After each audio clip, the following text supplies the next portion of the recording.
Okay, thank you for joining with us. Today's our topics is on electrolyte balance and its effects on anesthesia. So let's begin.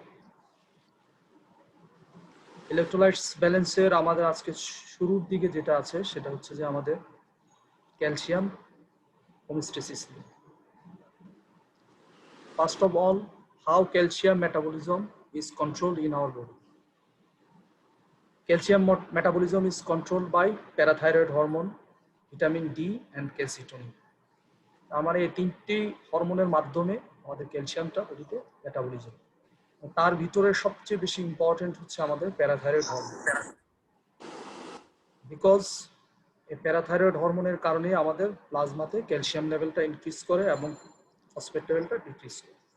আমার বডিতে যদি কোনো কারণে ক্যালসিয়ামের ঘাটতি হয় সেক্ষেত্রে প্যারাথাইরয়েড হরমোন বোনস থেকে রিজর্পশন করবে ক্যালসিয়াম এবং ভিটামিন ডি এর অ্যাক্টিভিটিসটা সে এনহ্যান্স করবে, প্লাস সে ফসফেটের রিঅ্যাবজর্পশনটা রিডিউস করবে কিডনিতে, যার ফলে দেখবে যে আলটিমেটলি আমার বডিতে প্লাজমাতে ক্যালসিয়াম লেভেলটা ইনক্রিজ করবে। আর ভিটামিন ডি এর কাজ হচ্ছে বেসিক্যালি আমার ক্যালসিয়ামটাকে অ্যাক্টিভেট করা।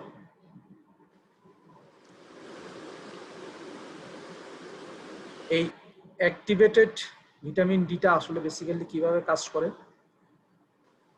আমার গাট থেকে ক্যালসিয়ামের অ্যাবজর্পশনটা সে বাড়ায়, মেনলি এইটাই। আর পাশাপাশি সে বোন থেকেও আমার রিজর্পশন করে ক্যালসিয়ামের পরিমাণটা সে বাড়ায়। যে কারণে বলা হয় যে ভিটামিন ডিটা কিন্তু আপনার প্যারাথাইরয়েড হরমোনের টোটালি উল্টা, তার মানে একটা নেগেটিভ ফিডব্যাক ইফেক্ট করে হচ্ছে এই ভিটামিন ডি। আর ক্যালসিটোনিনটা আমার প্লাজমাতে ক্যালসিয়ামের লেভেল কমাবে এবং ফসফেট লেভেলটাও সে পাশাপাশি কমাবে, দুটোই সে কমাবে। What are normal plasma calcium level? আমাদের নর্মাল প্লাজমা ক্যালসিয়াম লেভেল আমরা জানি যে উইদিন 2, এটা রেঞ্জে যদি বলি আমরা 2.2 থেকে 2.6 মিলিমোল পার লিটার। আমাদের একটা ইম্পর্টেন্ট জিনিস মনে রাখতে হবে যে ক্যালসিয়াম কিন্তু 40% বাউন্ড থাকে হচ্ছে অ্যালবুমিনের সাথে, যার ফলে যেটা দেখা যায় আমাদের মেইন ইম্পর্টেন্ট পোর্শন হচ্ছে ক্যালসিয়ামের আয়োনাইজড পোর্শন, যেটা আনবাউন্ড। তার মানে আমার ক্যালসিয়াম আছে অনেক, কিন্তু সেটা যদি অ্যালবুমিনের সাথে বাউন্ড করা থাকে তাহলে লাভ নেই, আমাকে আনবাউন্ড আয়োনাইজড পোর্শনটা আমাকে লাগবে। যে কারণে দেখা যায় অনেক সময় যদি অ্যালবুমিনের লেভেলটা যদি কমে যায় সেক্ষেত্রে আমার প্লাজমাতে বা ব্লাডে ক্যালসিয়াম লেভেলটা বেড়ে যায়, যেটা আসলে নর্মাল ক্যালসিয়াম লেভেলই, কিন্তু শুধুমাত্র অ্যালবুমিনের লেভেলের ডিক্রিজ করার কারণে ক্যালসিয়ামটা ইনক্রিজ করে। এবং এটা একটা ইকুয়েশন আছে যে every 4 gram per litre albumin,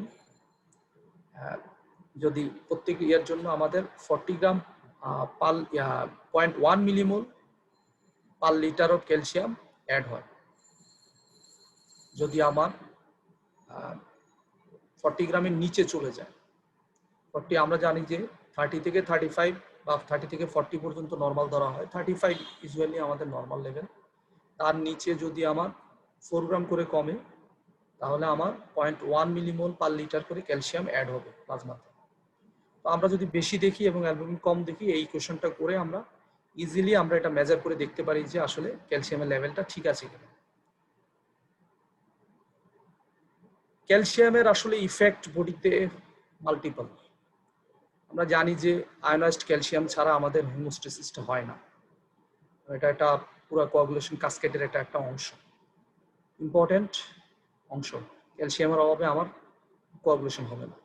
এরপরে আমরা যেটা দেখি যে বোনসে আমাদের এবং মাসকুলোস্কেলেটাল সিস্টেমে ক্যালসিয়ামের প্রয়োজন, ক্যালসিয়াম ছাড়া আমার মাসকুলোস্কেলেটালের অ্যাক্টিভিটিস, মাসেল কন্ট্রাকশন থেকে শুরু করে কোনো কিছুই হবে না, টোটাল ইন্টিগ্রিটি। এবং বোনসও আমার ক্যালসিয়ামের অভাব থাকলে আলটিমেটলি বোনস উইক হয়ে যাবে। এছাড়া আমরা জানি যে প্রিসিনাপটিক টার্মিনালে ক্যালসিয়াম থাকে এবং ক্যালসিয়ামটার কারণেই কি হয়, অ্যাসিটাইল কোলিনটা রিলিজ হয়, তার ফলে যেটা দেখা যায় যে আমার অ্যাকশন পটেনশিয়ালটা টার্ন করে এবং অ্যাক্টিন মায়োসিন দিয়ে কন্ট্রাকশন হয় মাসেল। আর ফাইনালি ক্যালসিয়াম কিন্তু একটা নিউরোট্রান্সমিটার এবং এটা নিউরোলজিক্যাল সিস্টেমে এটা একটা সেকেন্ড মেসেঞ্জারের মতো কাজ করে। এবার যদি আমরা আসি ক্যালসিয়াম আর হাইপোক্যালসিমিয়ার আমাদের কারণ কি কি? হাইপোক্যালসিমিয়ার কারণ সাধারণত আমাদের দুই ধরনের। আমরা যদি দেখি যে ক্যালসিয়াম এবং ফসফেট দুটোই আমার লো আছে, সেই ক্ষেত্রে আমাকে এক রকমের কারণ হবে। আর যদি শুধু ফসফেট লেভেলটা নর্মাল অথবা বাড়তি, সেটাতে আমরা আরেক রকমের কারণ পাবো। এই দুইটা জিনিস আমাদের কিন্তু ডিফারেন্সিয়েট করা জানা লাগবে, তাহলে আমাদের জন্য ইজি হবে ডায়াগনোসিস করা।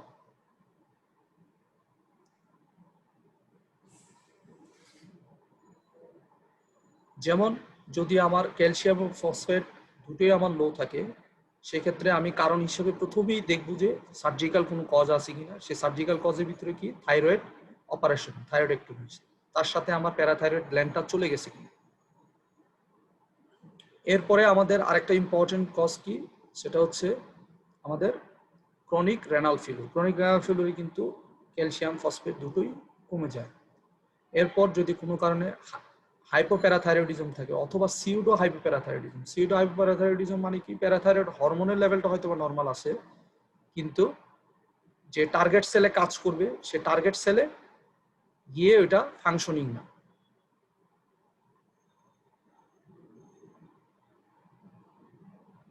এরপরে আমরা যদি দেখি ফসফেট লেভেলটা বেড়ে গেছে অথবা নর্মাল, সেই ক্ষেত্রে আমাকে ধরে নিতে হবে যে বোনসের কোনো প্যাথোলজি, যেমন অস্টিওমেলাসিয়া অথবা কোনো কারণে ওভার হাইড্রেশনের কারণেও যেভাবে অন্যান্য ইলেকট্রোলাইট ডাইলিউট হয়ে যায়, ঠিক একইভাবে দেখা যাবে হচ্ছে ক্যালসিয়ামটাও কমে যেতে পারে। এছাড়া আরেকটা কারণ হচ্ছে প্যাঙ্ক্রিয়াটাইটিস। প্যাঙ্ক্রিয়াটাইটিসও আমার হাইপোক্যালসিমিয়া হয়।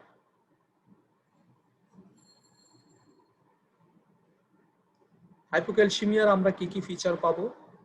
নর্মালি কিছু জেনারেলাইজড আমরা ফিচার পাই, যেমন টিটেনি থাকে, পেরিওরাল টিংলিং থাকতে পারে, কার্বোভেটাল স্পাজম অথবা সেন্ট্রাল নার্ভাস সিস্টেম আমার ডিপ্রেশন থাকতে পারে। এছাড়া আমরা কি পাই? নিউরোমাস্কুলার এক্সাইটেবিলিটি পাই। যেমন এই এক্সাইটেবিলিটিটা আমরা কিভাবে বুঝবো? যদি আমরা ফেশিয়াল নার্ভের কাছে যদি আমরা টুইচিং করি, তাহলে এটা একটা চোখের স্কিন সাইন বলে এটাকে, অনেকটা চাইনিজ ভাষার মতো। এটা চেবোস টেক সাইন।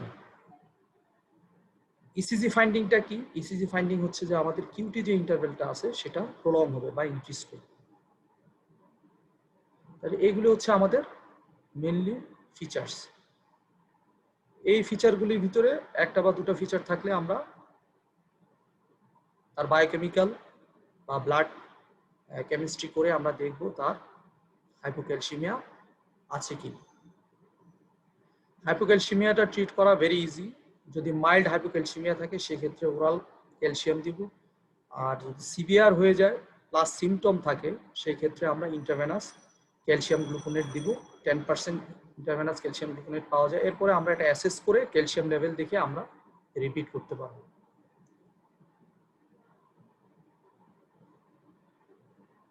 এবার যদি আমরা আসি হাইপার ক্যালসিমিয়াতে, তো হাইপার ক্যালসিমিয়ার মেইনলি কজ হচ্ছে যে প্রাইমারি হাইপার প্যারাথাইরয়েডিজম অথবা কোনো ম্যালিগনেন্সি।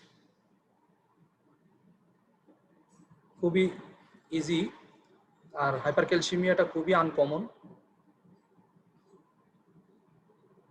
হাইপার ক্যালসিমিয়ার ফিচারগুলি কি? ফিচারগুলি মনে রাখার জন্য খুব সহজ চারটা ফিচার আছে, যেমন বোনস, স্টোনস, অ্যাবডোমিনাল গ্রোনস, সাইকিক মোনস।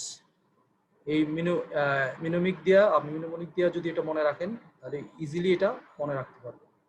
যেমন অ্যাবডোমিনাল গ্রোনস বলতে কি বোঝায়? অ্যাবডোমিনাল কিছু সিমটম, যেমন অ্যাবডোমিনাল পেইন থাকবে, ভমিটিং থাকবে, ডায়রিয়া, কনস্টিপেশন, ওয়েট লস, এগুলি থাকতে পারে। তারপর স্টোন বলতে কি বোঝায়? স্টোন বলতে সাধারণত রেনাল স্টোন থাকে তাদের, পলিউরিয়া, পলিডিপসিয়া বা রেনাল ফেলুর থাকতে পারে। আর সাইকিক মোনস বলতে এই পেশেন্টগুলো সাধারণত আমি বলছি যে ডিপ্রেসড বা কনফিউজ থাকে।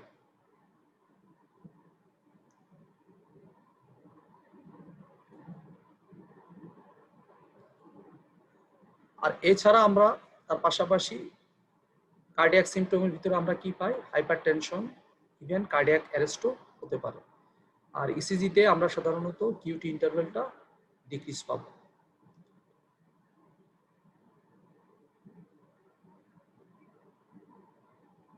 এই হাইপারক্যালসিমিয়াটা আমরা কিভাবে ট্রিট করব? যদি কারো ক্যালসিয়াম লেভেল মোর দেন 3.5 মিলিমোল পার লিটার হয়, অথবা পেশেন্ট যদি সিমটোমেটিক থাকে, তাহলে তার ট্রিটমেন্ট লাগবে। এবং ট্রিটমেন্টটা কি? অনেক সময় ডিহাইড্রেশনের কারণে দেখা যায় যে প্লাজমা ক্যালসিয়াম লেভেল ইনক্রিজ করতে পারে, সেই ক্ষেত্রে আমরা রিহাইড্রেশন করব পেশেন্টটাকে। অথবা যদি পেশেন্টের হাইড্রেশন ঠিক থাকে, সেই ক্ষেত্রে এক্সট্রা ক্যালসিয়ামটা বের করে দেওয়ার জন্য আমরা ডায়োটিক্স ইউজ করতে পারি। এবং ক্যালসিয়ামের অপোজিট হচ্ছে যে বিসফসফোনেট, আমরা বিসফসফোনেট দিয়েও আমরা ক্যালসিয়ামটাকে পরিমাণটা আমরা কমাতে পারি। এবার আসি আমরা ম্যাগনেসিয়াম। ম্যাগনেসিয়াম হচ্ছে ইন্ট্রাসেলুলার সবচেয়ে ইম্পর্টেন্ট, পটাশিয়ামের পরে সবচেয়ে ইম্পর্টেন্ট একটা আয়ন। এটা পরিমাণ অনেক বেশি, 5 থেকে 20 মিলিমোল পার লিটারের মতো এই ম্যাগনেসিয়াম থাকে, কিন্তু প্লাজমাতে রেঞ্জটা তার অনেক কম, 0.5 থেকে 1 মিলিমোল। সাধারণত 1 মিলিমোল বা 2 বা 2 এর উপরে গেলেই আমরা এটাকে হাইপার ম্যাগনেসিয়ামিয়া বলে থাকি। 2 পর্যন্ত এটাকে নর্মাল রেঞ্জে ধরা হয়। এই ম্যাগনেসিয়ামের রোল কি? ম্যাগনেসিয়ামের অনেকগুলি রোল। সবচেয়ে ইম্পর্টেন্ট রোল কি? ইম্পর্টেন্ট রোল হচ্ছে যে ইলেকট্রিক্যাল পটেনশিয়ালটা মেনটেন করা, এবং যেটা ইম্পর্টেন্ট হচ্ছে আমার এটিপি এবং ডিএনএ সিনথেসিস, আরএনএ সিনথেসিস প্রোটিনের জন্য। তাহলে ম্যাগনেসিয়াম যদি কোনো কারণে হেরফের হয়, তাহলে আমাদের এই এটিপিটা প্রপারলি ফাংশন করতে পারবে না, এটিপি প্রডিউস হবে না, প্লাস হচ্ছে ডিএনএ, আরএনএ এবং প্রোটিন সিনথেসিসও সমস্যা হবে। এর পরবর্তীতে এটা হচ্ছে ক্যালসিয়াম মেটাবলিজমে এফেক্ট করে, যার ফলে যেটা দেখা যায় হাইপোম্যাগনেসিয়ামের সাথে অনেক সময় হাইপোক্যালসিমিয়াও থাকে। ইন্ট্রাসেলুলার ম্যাগনেসিয়াম, যদি সেলের ভিতরে যদি ম্যাগনেসিয়াম থাকে, সেটা ইনহিবিট করে ক্যালসিয়াম ইনফ্লাক্স, যার ফলে দেখা যায় যে এটাকে বলা হয় ফিজিওলজিক্যালি ক্যালসিয়াম অ্যান্টাগনিস্ট। তার মানে ক্যালসিয়ামের অ্যান্টাগনিস্ট আমরা হাইপারক্যালসিমিয়া তো আমরা দেখছি যে আমরা ম্যাগনেসিয়াম দিলে এটার অ্যান্টাগনিস্ট হিসেবে কাজ করে। ম্যাগনেসিয়াম আরেকটা ইম্পর্টেন্ট কাজ হচ্ছে যে এটা কার্ডিওভাস্কুলার ডিপ্রেসেন্ট হিসেবে কাজ করে, যার কারণে দেখা যায় এটা আমরা অ্যান্টিঅ্যারিথমিক হিসেবে এটা ইউজ করে থাকি, এবং এটা ক্যাটেকোলামাইনটাকে রিলিজ প্রিভেনশন করে। আর স্কেলিটাল মাসেলটাও যদি আমার কোনো কারণে অ্যান্টিকনভালসেন্টের প্রয়োজন পড়ে, নিউরোমাস্কুলার এক্সাইটেবিলিটি রিডিউস করার প্রয়োজন পড়ে, সেক্ষেত্রে আমরা অ্যান্টিকনভালসেন্ট হিসেবেও আমরা এটা ইউজ করতে পারি। কারণ এটা হচ্ছে ক্যালসিয়ামটাকে যেহেতু অ্যান্টাগনাইজ করে প্রিসিনাপটিক টার্মিনালে, আলটিমেটলি আমার অ্যাকশন পটেনশিয়ালটা হতে দেয় না, ফলে এটা অ্যান্টিকনভালসেন্ট হিসেবেও এটার রোল আছে। আর স্কেলেটাল মাসেলও সেম, যেহেতু এটা অ্যান্টাগনাইজ করে, আলটিমেটলি স্কেলেটাল মাসেলও উইকনেস করে ফেলে, প্লাস হচ্ছে যে সে রেসপিরেটরি ফেলিউর পর্যন্ত করে ফেলতে পারে। আর জেনিটো ইউরিনারি সিস্টেমের ভিতরে যেমন হচ্ছে ইউটেরাসে এটা টপোলাইটিক এজেন্ট হিসেবে কাজ করে, প্লাস এটা হচ্ছে ডায়োরিসিসও করে। আর লাস্ট ওয়ান হচ্ছে যে ফাইনালি যেটা হচ্ছে যে প্লাটিলেটের অ্যাক্টিভিটিটা ম্যাগনেসিয়াম কমিয়ে দেয়, রিডিউস করে। এই ইম্পর্টেন্ট ফ্যাক্টরগুলির কারণে দেখা যায় যে আমরা এই ম্যাগনেসিয়ামটা অনেক জায়গায় আমরা এটা ব্যবহার করে থাকি। এই ম্যাগনেসিয়াম কোথায় কোথায় আমাদের স্টোর থাকে বডিতে, এটাকে আমি আগেই বলেছি যেটা second most common intercellular cation after potassium. এটা 65% থাকে হচ্ছে আমার বোনসে, এবং 35% থাকে সেলের মধ্যে ইন্টারসেলুলার। এবং ওই আমাদের যে পরিমাণ ডায়েটারি ম্যাগনেসিয়াম প্রয়োজন তার 1/3 আমাদের অ্যাবজর্ব হয়ে হচ্ছে স্মল ইন্টেস্টাইন থেকে। এরপরে মূল কন্ট্রোলটা করে কি, আমার কন্ট্রোলটা করে হচ্ছে আমার কিডনি। এবং কিডনি কিভাবে কন্ট্রোলটা করে, সে ম্যাগনেসিয়ামটাকে রিঅ্যাবজর্ব করে কোন জায়গা থেকে, অ্যাসেন্ডিং লুপ অফ হেনলি থেকে ম্যাক্সিমামটাই সে রিঅ্যাবজর্ব করে ফেলে, অনলি 1% সে ইউরিনের মাধ্যমে এক্সক্রিশন করে। ফলে এই পুরো মেটাবলিজমের ভিতরে ম্যাগনেসিয়ামের সবচেয়ে ইম্পর্টেন্ট রোল হচ্ছে আমার রেনাল কিডনির, যে কারণে দেখা যায় কিডনির ফাংশন যদি আমার সেরকম না থাকে তাহলে আমাদের এই ম্যাগনেসিয়ামটা রিঅ্যাবজর্পশনে প্রবলেম হবে। এছাড়া পাশাপাশি আমরা আগে আলোচনা করেছি যে প্যারাথাইরয়েডের একটা রোল আছে। প্যারাথাইরয়েড ক্যালসিয়ামের পাশাপাশি আমার গাট থেকে বা কিডনি থেকে এই রিঅ্যাবজর্পশনটা ইনক্রিজ করে বা এনহ্যান্স করে। তার পাশাপাশি হচ্ছে অ্যালডোস্টেরনটা কি করে, রেনাল এক্সক্রিশনটাকে ইনক্রিজ করে।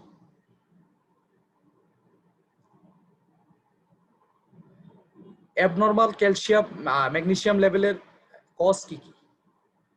কজ হচ্ছে যে আসলে ম্যাগনেসিয়াম ডেফিসিয়েন্সিটা হয় সাধারণত ডায়রিয়াতে, অথবা আমরা যদি ম্যাগনেসিয়াম ইনটেক না করি। বিশেষ করে পেশেন্ট যদি আমরা টিপিএন পাই, এই টিপিএন এর একটা কমন ফিচার পাওয়া যায় ক্যালসিয়াম বা ম্যাগনেসিয়ামের ডেফিসিয়েন্সি। সাধারণত আমরা বিভিন্ন ফুড নেই, ফুড ইনটেকের সাথে কিন্তু ক্যালসিয়াম বা ম্যাগনেসিয়ামটা ইনটেক হয়, কিন্তু যদি আমরা টোটাল প্যারেন্টাল নিউট্রিশনে থাকে একটা পেশেন্ট আইসিইউতে, দেখা যায় যে তার ম্যাগনেসিয়াম ডেফিসিয়েন্সি হয়। সেই জন্য তার ম্যাগনেসিয়ামটা দেখা লাগে। নাইলে কারণ হচ্ছে যে তার মাসেল ক্যালসিয়ামও যদি শর্টেজ থাকে, সেই ক্ষেত্রে আমাদের পেশেন্টের আউটকামটা খারাপ থাকবে। আর রেজ করে হচ্ছে যদি আমরা এক্সেসিভ আমরা ট্রিটমেন্ট করি অথবা আমরা ইনটেক করি। ইনটেকের মাধ্যমে সাধারণত আনলাইকলি ম্যাগনেসিয়াম ইনক্রিজ করা, বা ট্রিটমেন্টের ওভার ট্রিটমেন্টের কারণে অনেক সময় ম্যাগনেসিয়াম বেড়ে যায়।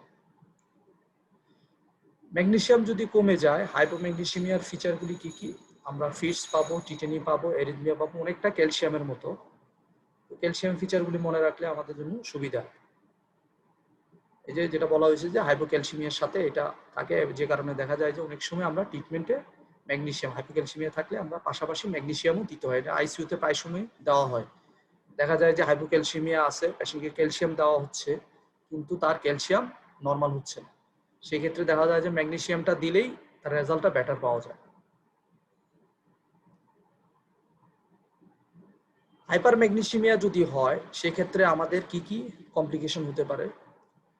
আমরা সাধারণত প্লাজমা কনসেন্ট্রেশন যদি 4 এর উপরে যায়, 4 থেকে 5 হলেই দেখা যায় তার রিফ্লেক্সগুলি সব ডিক্রিজ করবে, প্লাস হচ্ছে যে মাসেলও উইক হওয়া শুরু করবে। এটা যদি 7 থেকে 8 এ চলে আসে, সেক্ষেত্রে রেসপিরেটরি মাসেল প্যারালাইসিস হবে। ইভেন বলা হয় যে 10 মিলিমোলের উপরে চলে গেলে এটা কার্ডিয়াক অ্যারেস্ট হয়। তো মোটামুটি এই ফিচারগুলি আমাদের মনে রাখলে, কারণ এটা প্রায় সময়ই ইম্পর্টেন্ট একটা কোশ্চেন হিসেবে আসে বা পার্ট অফ কোশ্চেন হিসেবে আসে, যে ম্যাগনেসিয়ামের লেভেলের ইনক্রিজ যদি করে আমাদের কি কি টক্সিসিটি হয়। ট্রিটমেন্ট হচ্ছে যে আমাকে রিডিউস করা, এবং রিডিউস করার জন্য আমরা ক্যালসিয়াম গ্লুকোনেট আমরা ইউজ করতে পারি। এটা অ্যান্টাগনাইজ করবে ম্যাগনেসিয়ামের ইফেক্টটাকে। তার পাশাপাশি আমরা যদি সিভিয়ার খারাপ কন্ডিশন থাকে, সেক্ষেত্রে ডায়ালিসিস বা ডায়ালাইসিসটা আমরা করতে পারি, যার ফলে এক্সেস ম্যাগনেসিয়ামটাকে আমরা রিমুভ করে দিতে পারবো। আর থেরাপিউটিক্যালি আমরা ম্যাগনেসিয়ামটা কোথায় কোথায় ব্যবহার করি, অনেকগুলি ইউজ আছে এবং এগুলো আমাদের জানতে হবে। কারণ ম্যাগনেসিয়ামটা খুব চমৎকার, বিভিন্ন জায়গায় খুব ভালো কাজ করে, যেটা চিন্তাও করা যায় না। ইমার্জেন্সি জায়গায় বিশেষ করে, যেমন অ্যাকিউট অ্যাজমাতে আমরা প্র্যাকটিক্যালি দেখেছি যে নেবুলাইজ করা হচ্ছে, কর্সন দেওয়া হচ্ছে, অ্যান্টিবায়োটিক দেওয়া হয়েছে, পেশেন্ট ইমপ্রুভ করেনি। কিন্তু পেশেন্টকে আইভি যদি ম্যাগনেসিয়াম দেওয়া হয় 2 গ্রাম ডেইলি করে 20 মিনিটস ওভার, সেক্ষেত্রে দেখা যায় পেশেন্ট 3 দিন বা 5 দিন দেওয়ার পরেই ইমপ্রুভ হয়ে যায়। তার পাশাপাশি জানি যে আমরা টর্সাডিপন্টিসে হাইপোম্যাগনেসিয়ামিয়াতে হয় এটা। এই টর্সাডিপন্টিসে ম্যাগনেসিয়াম দেওয়ার সাথে সাথে এই ভেন্ট্রিকুলার অ্যারিথমিয়াটা কমপ্লিটলি কিউর হয়ে যায়, যেটা অন্য কোনো অ্যারিথমিক ড্রাগ দিয়ে ট্রিট করা যায় না। এক্ষেত্রেও 2 গ্রাম আইভি বোলাস দেওয়া হয়, কিন্তু একটু র্যাপিড 10 মিনিটসে দেওয়া হয়। আর ফিউক্রোমোসাইটোমাতে আমরা আলোচনা করেছি যে ফিউক্রোমোসাইটোমাতে আমরা ক্যাটেকোলামাইনের রিলিজটাকে সাপ্রেস করার জন্য আমরা ম্যাগনেসিয়াম ইউজ করে থাকি, যদিও অন্যান্য ড্রাগে আমার ইমপ্রুভ না করে। মানে ইভেন এভরি ইমার্জেন্সিতে ম্যাগনেসিয়ামের রোল আছে। আমরা জানি যে প্রি একলামসিয়া বা একলামসিয়া, সাসপেক্টেড একলামসিয়া অথবা প্রি একলামসিয়া যদি রোগী থাকে, কোনোভাবেই যদি ম্যানেজ না হয়, তাকে আলটিমেটলি একটা প্রোফাইলেকটিক ম্যাগনেসিয়াম দিয়ে দেওয়া হয়, যেমন 4 গ্রাম আইভি বোলাস 1 আওয়ারে দিয়ে 1 গ্রাম করে পার আওয়ারে দিয়ে রাখা হয়। এবং লেভেলটাকে মনিটরিং করতে হয় কিভাবে? আমরা ক্লিনিক্যালি মনিটরিং করি হচ্ছে প্যাটেলার রিফ্লেক্স এবং রেসপিরেটরি রেট দেখে, আর প্লাজমাতে আমরা কনসেন্ট্রেশনটা দেখতে হয় এবং আমাদের টার্গেট কি থাকে, আমার টার্গেট হচ্ছে 2 থেকে 3 এর মধ্যে 2 to 3 মিলিমোল পার লিটারে আমরা রাখবো। আর একলামশিয়াতে তো আমরা দেই পেশেন্টকে।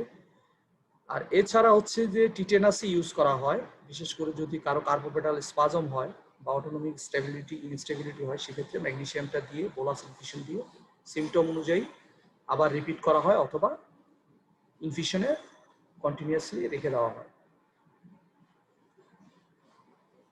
এরপরে আসি আমাদের মোস্ট ইম্পর্টেন্ট ইলেকট্রোলাইটস, সেটা হচ্ছে পটাশিয়াম। সেই পটাশিয়ামের যদি আমাদের হাইপো বা হাইপারক্যালেমিয়া হয়, সেই ক্ষেত্রে আমাদের ম্যানেজমেন্টটা কি হবে।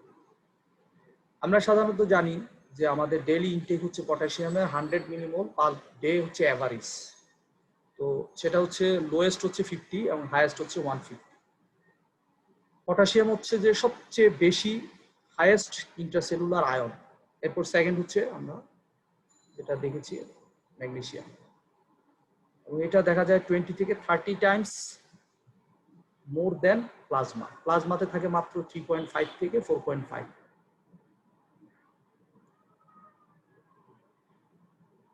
এই পটাশিয়ামের লেভেলটা আমরা রেগুলেশন করতে পারি কি দিয়ে? ইনসুলিন দিয়ে। কারণ আমরা জানি যে ইনসুলিন পটাশিয়ামটা সেলের মধ্যে আপটেক ইনক্রিজ করে, তার মানে সেলের মধ্যে সেই এন্ট্রি করতে হেল্প করে। যে কারণে একিউটলি আমরা যদি চাই যে আমরা সেলের মধ্যে পটাশিয়ামের পরিমাণ বাড়াবো, সেক্ষেত্রে আমরা ইনসুলিন দিলেই পটাশিয়ামটা সেলের মধ্যে ইনক্রিজ করবে। আর ক্রনিকটা হচ্ছে মেনটেন হয় আসলে কিডনির মাধ্যমে, কারণ কিডনির কাজ হচ্ছে যে প্রক্সিমাল টিউবুলে এই পটাশিয়ামটাকে ফিল্টার করে রিঅ্যাবজর্ব করা এবং ডিস্টাল টিউবুলে সিক্রেট করা। আমার যখন বেশি প্রয়োজন পড়বে আমার রিঅ্যাবজর্পশনটা বেড়ে যাবে, সিক্রেশনটা কমে যাবে, আর যখন আমার বের করে দিতে হবে তখন রিঅ্যাবজর্পশন কমে যাবে, সিক্রেশন বেড়ে যাবে। আর তার পাশাপাশি অ্যালডোস্টেরনের রোল আছে, কারণ অ্যালডোস্টেরন আমরা জানি যে সোডিয়াম পটাশিয়াম এটিপিএস পাম্পের উপর কাজ করে এবং তার কাজ হচ্ছে মেনলি ডিস্টাল কনভলিউটেড টিউবুলে। এর মেন কাজ হচ্ছে সোডিয়াম ইনক্রিজ করা এবং পটাশিয়ামটাকে এক্সক্রিট করে দেওয়া। এবং এটা কখন ইফেক্টিভিটি বাড়ে তার? যখন হাইপারক্যালেমিয়া হয় অথবা রেনিন অ্যানজিওটেনসিন সিস্টেম যদি কোনো কারণে অ্যাক্টিভ হয়ে যায়, সেই ক্ষেত্রে এটা কাজ করে। অথবা নর্মালি এটা পটাশিয়ামটাকে ব্যালেন্স করার জন্য এর একটা ইম্পর্টেন্ট রোল আছে। তো হাইপোক্যালেমিয়ার কজগুলি কি? হাইপোক্যালেমিয়া সাধারণত আমাদের 3টা কারণে হয়ে থাকে। যদি কোনো কারণে ইন্টার কম্পার্টমেন্টাল শিফট, মানে সেল থেকে যদি প্লাজমা চলে আসে অথবা প্লাজমা থেকে সেলে যদি চলে যায়, ইন্টার কম্পার্টমেন্টাল শিফট হয়, অথবা যদি আমার পটাশিয়ামটা যদি লস বেশি হয়ে যায়, অথবা আমার যদি ইনটেকটা আমার কম হয়। এই 3টা কারণে আমরা হাইপোক্যালেমিয়া হতে পারি। তো ইন্টার কম্পার্টমেন্টাল শিফটের জন্য মেন দায়ী কি? অ্যালকালোসিস। সবসময় মনে রাখবেন যে অ্যালকালোসিসের সাথে হাইপোক্যালেমিয়া, অ্যাসিডোসিসের সাথে হাইপারক্যালেমিয়া। এরপরে হচ্ছে আমরা ইনসুলিন, কারণ আমরা ইনসুলিনে আমরা দেখেছি কি ইনসুলিনের কাজ হচ্ছে যে পটাশিয়ামটাকে সেলের ভিতরে ঢুকানো। আর আমরা বিটা 2 অ্যাগনিস্ট সালবিটামল আমরা যেটা ইউজ করি থেরাপিউটিক কাজে, এই সালবিটামলও কিন্তু পটাশিয়ামটা সেলের মধ্যে ঢুকিয়ে দেয়। যে কারণে দেখা যায় যারা অ্যাজমার পেশেন্ট থাকে, নেবুলাইজেশন করে লং টাইম, তারা দেখবেন যে মাসেলগুলি উইক হয়ে যায়, ফ্যাটিক হয়ে যায়। এবং আমি যখন অ্যাকিউট কন্ডিশনে আমার থাকে তখন আমি নিজেও দেখছি যে একদম প্র্যাকটিক্যালি পুরো মাসেলগুলি সব উইক হয়ে যায়। আর প্লাস হচ্ছে হাইপোথার্মিয়া, তো আমার এই ইন্টার কম্পার্টমেন্টাল শিফটটা হয়। আর লসটা বাড়ে কিভাবে? আমরা যদি ডায়োরিসিস করি সেক্ষেত্রে পটাশিয়াম লস হয়। মিনারোকর্টিকয়েড যেমন আমাদের ওই যে আমরা যে অ্যালডোস্টেরনের কারণেও আমাদের পটাশিয়াম সিক্রেশন বেড়ে যায়। প্লাস হচ্ছে রেনাল টিউবুলার অ্যাসিডোসিস যদি হয় সেক্ষেত্রে কিটো অ্যাসিডোসিসও আমরা পটাশিয়াম লস করে। আইলিয়াল কনডিউট, আইলিয়াল যদি কোনো সমস্যা থাকে, প্যারালাইটিক, বিশেষ করে যদি আমার প্যারালাইটিক আইলিয়াস না, যদি আইলিয়াল কোনো প্রবলেম থাকে যার কারণে কন্টিনিউয়াসলি গাট থেকে সিক্রেশন হয়, সেই ক্ষেত্রে হতে পারে। ডায়রিয়াতে হতে পারে, ভমিটিং হতে পারে, সোয়েটিং হতে পারে, এবং প্লাস হচ্ছে ডায়ালাইসিস। ডায়ালাইসিসের সময় পটাশিয়াম লস হয়। আর ইনটেক যদি আমরা পটাশিয়াম কন্টেনিং ফুড যদি কম ইনটেক করি, অথবা আমরা যদি যে ফ্লুইড নিয়ে, যে ফ্লুইডে কোনো পটাশিয়াম নাই, লং টার্ম যদি ফ্লুইড নেওয়া হয়, সেক্ষেত্রেও আমার পটাশিয়াম ল্যাক হতে পারে। সাধারণত দেখা যায় যে বয়স্ক পেশেন্টরা পটাশিয়াম অনেক কম নিয়ে আসে, তাদের মেন কারণ হচ্ছে ডায়েটরি। কারণ আমরা যদি খাবার দাবার যদি বন্ধ করে দিই, বা খাওয়া দাওয়া যদি কম করি তার সাথেও আমাদের পটাশিয়ামটা কিন্তু পরিমাণ কমে যায়। হাইপোক্যালিমিয়াতে আমরা ইসিজি কি চেঞ্জ পাই? হাইপোক্যালিমিয়াতে সাধারণত হাইপারক্যালিমিয়াতে টিটা হয় এলিভেটেড এবং শার্প এবং লার্জ হয়ে যায় অনেক সময়, আর হাইপোতে হয় উল্টাটা, টি ওয়েভটা হয়ে যায় ছোট মানে ফ্ল্যাট অথবা ইনভার্সন হয়ে যায়। অনেক সময় টিটা ইউ ওয়েভের মতো হয়ে যায়, আর এসটিটা দেখা যায় যে অনেক সময় ফ্ল্যাট হয়ে যায় বা ডিপ্রেশন হয়ে যায়। প্রলং পিয়ার ইন্টারভ্যাল থাকে, আবার কিউটি ইন্টারভ্যালও অনেক সময় ইনক্রিজ করে। এটা হচ্ছে টিপিক্যাল একটা ইসিজি ফিচার, এটা অনেক সময় হসপিটালে আসে, এটা মনে রাখবেন। এবং এটার কারণে দেখা যায় যে এরিথমিয়া হয় এবং অনেক সময় অ্যাসিস্টল হয়ে যায়।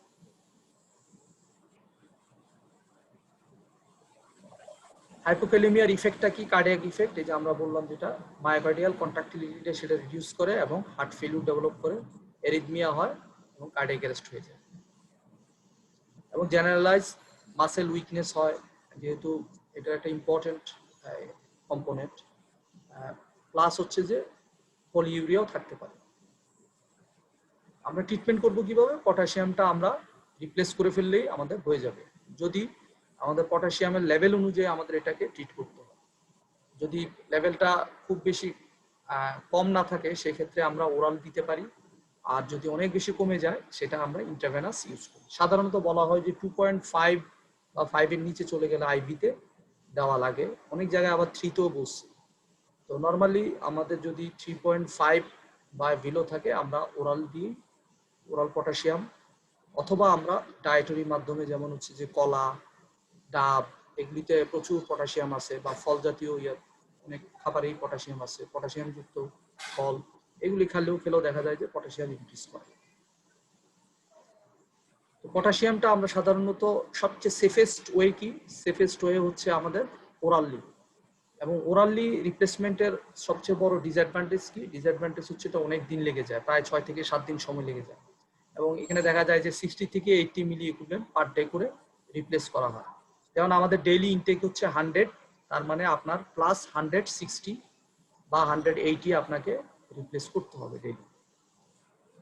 আর ইন্টারভেনাসটা লাগবে হচ্ছে যে যারা হচ্ছে যে রেপিডলি রিভার্স করতে হবে, বিশেষ করে যদি খুব সিক পেশেন্ট থাকে বা কার্ডিয়াক কোনো ম্যানিফেস্টেশন হয়, সিভিয়ার মাসেল উইকনেস হয়, সেই ক্ষেত্রে দেখা যায় যে আমাদের ইন্টারভেনাস রিপ্লেসমেন্ট করা লাগে, বা অনেক বেশি যদি ডিক্রিজ করে যায় সেই ক্ষেত্রেও আমাকে ইন্টারভেনাস রিপ্লেসমেন্ট করতে হয়।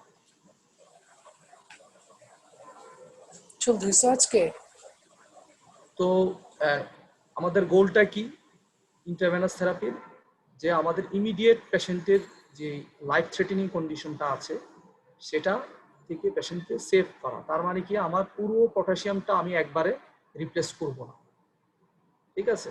কারণ আমরা পটাশিয়ামের বেশি যদি আমরা দিই, যদি আমরা আইভি পেরিফেরাল রুটে আমরা দেই, সেই ক্ষেত্রে দেখা যায় কি পেরিফেরাল ব্রেনে কি হয়, ইরিটেটিভ হয়, ইভেন আমাদের দেখা যায় যে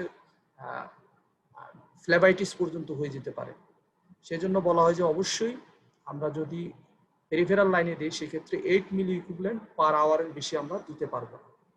তার মানে আমরা একটা ইয়াতে থাকে পটাশিয়ামে 10 অথবা 20 থাকে, সেই ক্ষেত্রে ছোটটাতে থাকে 10 5 ml, আর 10 এ থাকে হচ্ছে 20। তো আমরা দেখা যাবে যে পুরো একটা 1 ঘন্টার বেশি যাওয়া যাবে না। আর মোর রেপিড যদি লাগে, যদি আমাদের মোর দেন 10-20 মিলি ইকুইভ্যালেন্ট পর্যন্ত প্রয়োজন পড়ে, সেই ক্ষেত্রে আমাকে সিভি লাইনে দিতে হবে, লার্জ বোর সিভি লাইনে দিতে হবে, এবং অবশ্যই ইসিজি মনিটরিং করতে হবে।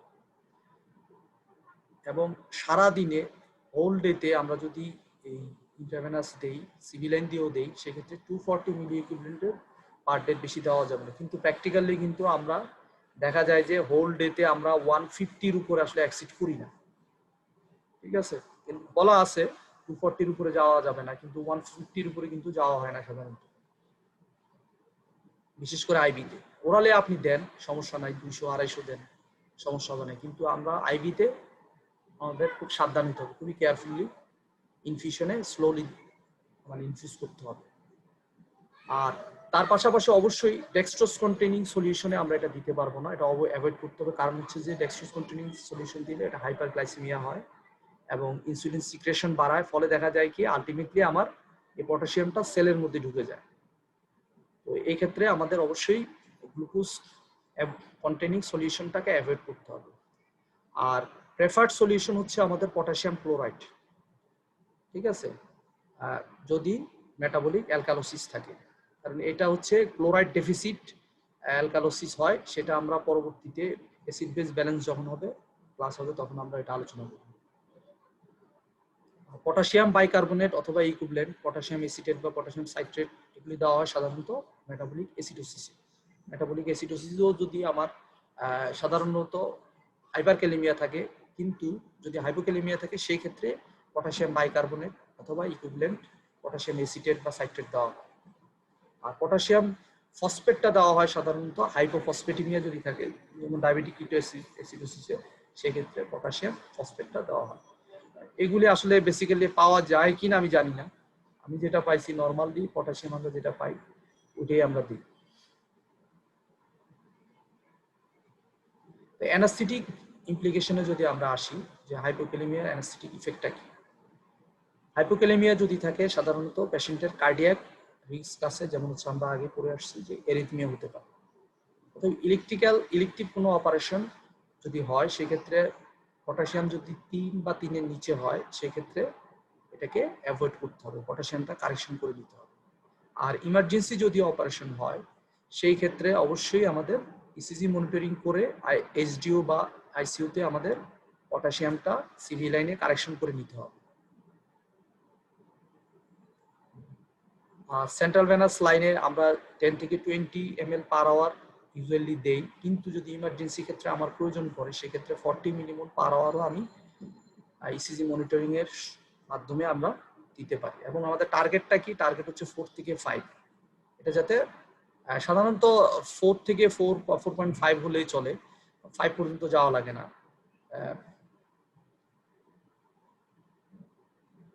এবং আরেকটা জিনিস আমাদের ইম্পর্টেন্ট আমাদের মনে রাখতে হবে যে ডিগক্সিন যারা ইনটেক করে তাদের ক্ষেত্রে টক্সিসিটি আছে, সেজন্য তাদের খেয়াল রাখতে হবে তাদের 4 এর নিচে যাতে না হয়, ঠিক আছে। 4 এর নিচে থাকলে তাদের কার্ডিয়াক ডিপ্রেশন হয়, এরিথমিয়া হয় এবং দেখা যায় যে আরো খারাপের দিকে যায়।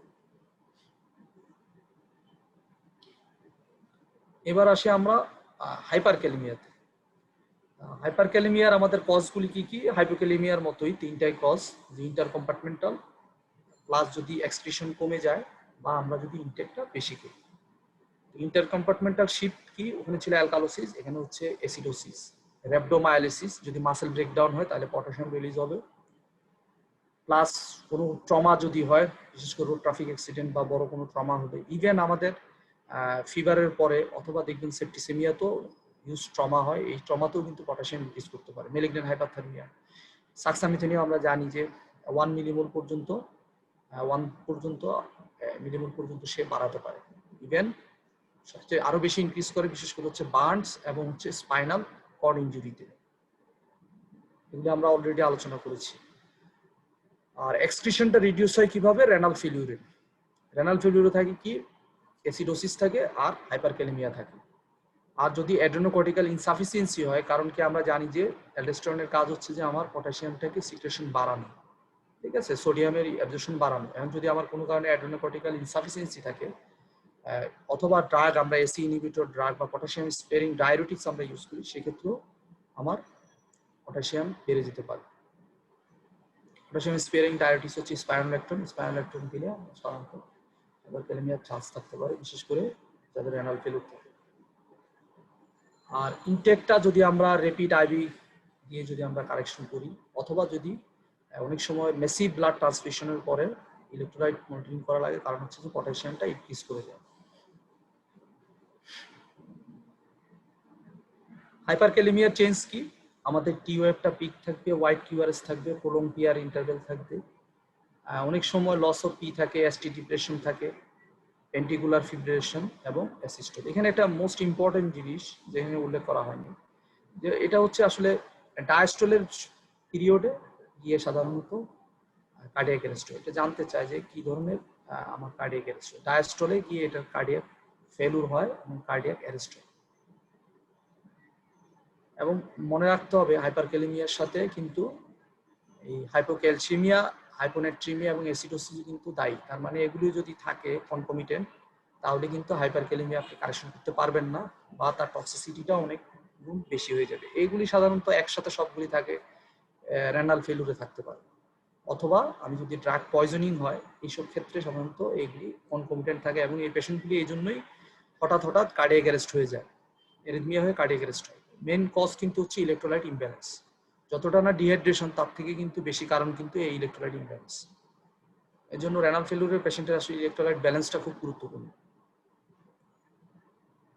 হাইপারক্যালেমিয়ার ইফেক্ট কি? হাইপারক্যালেমিয়ার ইফেক্ট হচ্ছে হাইপোক্যালেমিয়া তো মাসেল উইকনেস, হাইপারক্যালেমিয়া তো মাসেল উইকনেস। তবে তার পাশাপাশি নশিয়া, ভমিটিং, ডায়রিয়া এগুলিও থাকতে পারে। তবে হাইপোক্যালেমিয়ার থেকে হাইপারক্যালেমিয়াতে আমার পালপিটেশন বা কার্ডিয়াক কলাপস, কার্ডিওভাস্কুলার কলাপস হওয়ার রিস্ক অনেক বেশি। হাইপোক্যালেমিয়াতে সাধারণত কোনো পেশেন্ট কিন্তু মারা যায় না খুব দ্রুত, কিন্তু বাট হাইপারক্যালেমিয়া যদি 6.5 এর উপর বা 6 বা অনেক সময় 5.5 এর উপরে গেলেও কিন্তু কার্ডিয়াক, যাদের আগে থেকে সমস্যা থাকে, কিন্তু কার্ডিয়াক অ্যারিথমিয়া হয়ে অ্যারেস্ট হয়ে যায়। এবং 6 বা 6 অ্যাবভ গেলে তো খুবই রিস্কি, যে কোনো হেলদি ইন্ডিভিজুয়ালেরও কার্ডিয়াক অ্যারেস্ট হয়ে যেতে পারে। তো হাইপারক্যালেমিয়াটা আমরা কিভাবে ট্রিটমেন্ট করি, এটা একটা মোস্ট কমন কোশ্চেন। ওসপিতে প্রায় সময় এটা দিয়ে থাকে, 5-6টা পয়েন্টে এটা লিখে দিবেন। যদি 6 বা 6.5 এর উপরে থাকে বা ইসিজি চেঞ্জ থাকে, তাহলে আমাকে ইমার্জেন্সি বা আর্জেন্টলি ট্রিটমেন্ট করতে হবে, না হলে পেশেন্টের কার্ডিয়াক অ্যারেস্ট হয়ে যাবে। সেক্ষেত্রে আমরা কি দিব? আমরা 10 ml ক্যালসিয়াম ক্লোরাইড 10% আমরা আইভি স্লোলি আমরা দিয়ে দিব। এটা ফিজিওলজিক্যাল অ্যান্টাগনিস্ট বলা হয় পটাশিয়ামের। যে পটাশিয়ামগুলি ঘোরাঘুরি, এর পটাশিয়ামের পরিমাণ কমাবে না, কিন্তু পটাশিয়ামকে বাইন্ড করে রেখে পটাশিয়ামের টক্সিসিটিটা সে কমিয়ে দিবে। এরপরে আমরা কি করব? আমরা জানি যে ইনসুলিন দিয়ে পটাশিয়ামটা সেলে ঢুকানো যায়। আমরা 15 ইউনিট ইনসুলিন 100 ml 20% ডেক্সট্রোজ ইনফিউশনের ভিতরে আমরা দিয়ে দিলে 30 মিনিটসে সাধারণত পটাশিয়ামটা সেলের মধ্যে ঢুকে যাবে। এতে আমার পটাশিয়ামের লেভেলটা কমে যাবে। এছাড়া আমরা ইমার্জেন্সিতে আমরা সালবিটামলটা আমরা দিতে পারি, সেম ইনসুলিনের মতো। এটা সেলের মধ্যে আমার পটাশিয়ামটাকে এন্ট্রি করবে। আর পাশাপাশি আমরা ফোর্স ডায়ুরেসিস করতে পারি লুপ ডায়ুরেটিক্স দিয়ে, বা আমরা যদি খুব সিভিয়ার খারাপ কন্ডিশন হয়ে যায় এবং পেশেন্টের যদি ডায়ালাইসিসের ব্যবস্থা থাকে, সেক্ষেত্রে আমরা ডায়ালাইসিসও করতে পারি। আর লং টার্ম ট্রিটমেন্টের জন্য আমরা যেটা করি, এটা চিলিটিং এজেন্ট হিসেবে আমরা ক্যালসিয়াম রেজোনিয়াম পাউডারটা আমরা ইউজ করি। এটা 15 গ্রাম এবং 30 গ্রাম পাওয়া যায় পাউডার হিসেবে। এটা এনজিতে বা ওরালি এটা পানির সাথে বা এর সাথে এনজি ফিডিং এর সাথে মিক্স করে দিয়ে দেওয়া হয়। ফলে দেখা যায় যে এটা টিডিএস দেওয়া হয় সাধারণত। এটা আসলে লং টার্ম ইফেক্ট, অনেক সময় লাগে, 12 থেকে 24 ঘন্টা পর্যন্ত লেগে যায় এটা ক্যালসিয়ামটাকে কমানো অথবা চিলেশন করার জন্য। এটাকে ক্রনিক ট্রিটমেন্ট হিসেবে বলা হয়। এবার আসি আমরা হাইপারক্যালেমিয়ার অ্যানাস্থেটিক ম্যানেজমেন্ট বা অ্যানাস্থেটিক ইফেক্ট। তো হাইপারক্যালেমিয়া হচ্ছে প্রিডিসপোজ করে হচ্ছে এরিথমিয়াতে, যার ফলে দেখা যায় যে পেশেন্টের ফ্যাটাল কন্ডিশন বা পেশেন্ট কার্ডিয়াক অ্যারেস্ট হয়ে মারাও যেতে পারে। এই জন্য অবশ্যই আমাদের রুটিন অপারেশন অ্যালাউ করা যাবে না, এবং সিমটম যদি থাকে অবশ্যই এটা আগেই ইন্ডাকশনের আগে ট্রিটমেন্ট করে নিতে হবে। আর এই ধরনের পেশেন্টগুলি আমরা সাক্সামিথোনিয়াম আমরা অ্যাভয়েড করব, কারণ আমরা জানি যে সাক্সামিথোনিয়াম পটাশিয়ামের লেভেলটা 0.5 থেকে 1 মিলিমোল পার লিটার পর্যন্ত বাড়াতে পারে। আর অ্যাসিডোসিস, হাইপোথার্মিয়া এগুলি সবগুলি হাইপারক্যালেমিয়া করে, এবং হাইপারক্যালেমিয়া যদি থাকে এটা আরো বাড়াতে পারে। সেই জন্য আমরা এগুলি অ্যাভয়েড করব, যদি থাকে কারেকশন করে নিব। এবং অ্যাসিডোসিসের ক্ষেত্রে মনে রাখবেন, পেশেন্ট এইসব পেশেন্টকে হাইপোক্সিয়া করা যাবে না, যে কারণে রেনাল ফেলিউরের পেশেন্ট, সিকিডির পেশেন্টের কিন্তু হাইপোক্সিয়া করা যায় না, কারণ হাইপোক্সিয়া করলে তাদের অলরেডি অনগোয়িং অ্যাসিডোসিস থাকে, যার ফলে দেখা যায় পাশাপাশি কিছুটা হাইপারক্যালেমিয়া থাকে, যার কারণে আরো যদি আমরা হাইপোক্সিয়া করি, রেসপিরেটরি অ্যাসিডোসিস হয় বা হাইপারক্যাপনিয়া হয়, এক্ষেত্রে দেখা যায় যে তার কার্ডিয়াক ইফেক্টগুলি বেড়ে যায়, কার্ডিও ডিপ্রেসেন্ট ইফেক্টগুলি। আর আরেকটা করতে পারি আমরা, কন্ট্রোল ভেন্টিলেশন করে যদি আমরা পিএইচটাকে আমরা কার্বন ডাইঅক্সাইড বের করার মাধ্যমে আমরা পিএইচটাকে নিউট্রাল করতে পারি। যদি কারো কার্বন ডাইঅক্সাইড লেভেল বেশি থাকে সেই ক্ষেত্রে এটা ইফেক্টিভ। আর এমনিতেও কন্ট্রোল ভেন্টিলেশন করলে একটা লেভেল পর্যন্ত আমার কার্বন ডাইঅক্সাইড লেভেলের কমার মাধ্যমে আলটিমেটলি অ্যাসিডোসিসটা ডিক্রিজ হয়। আর অবশ্যই আমাদের এই পেশেন্টগুলিকে, যেহেতু যে কোনো সময় আমাদের কার্ডিয়াক অ্যারেস্ট হয়ে যেতে পারে, সেই ক্ষেত্রে আমাদের এই পেশেন্টের ইলেকট্রোলাইট এবং অ্যাসিড বেস স্ট্যাটাসটা আমাদের দেখতে হবে, এবং আর্টারিয়াল লাইন থাকলে আমাদের জন্য সুবিধা। ব্লাড প্রেশার মনিটরিংটাও ইজি, খুব র্যাপিডলি করা যায়, এবং প্লাস হচ্ছে যে ইলেকট্রোলাইটসের জন্য বা অ্যাসিড বেস স্ট্যাটাস এবিজি করার জন্য আমার আর্টারিয়াল ব্লাডটা ইজিলি আমরা অ্যাভেলেবেল করতে পারবো। আর নিউরোমাসকুলার ব্লকেট, যেহেতু এটা মাসেল উইক করে, হাইপোক্যালেমিয়া এবং হাইপারক্যালেমিয়া দুটাতেই মনে রাখবেন যে নিউরোমাসকুলার ব্লকেটের ক্ষেত্রে আমাদের কেয়ারফুল হতে হবে। এই ক্ষেত্রে আমরা নিউরোমাসকুলার, বিশেষ করে হচ্ছে অ্যাট্রাকিউরিয়াম, যদি কোনো ইউজ করার কোনো কন্ট্রাইন্ডিকেশন না থাকে, আমরা অ্যাট্রাকিউরিয়াম বা সিজ অ্যাট্রাকিউরিয়ামটা আমরা চয়েস করব রাদার দেন বিকোরিনিয়াম।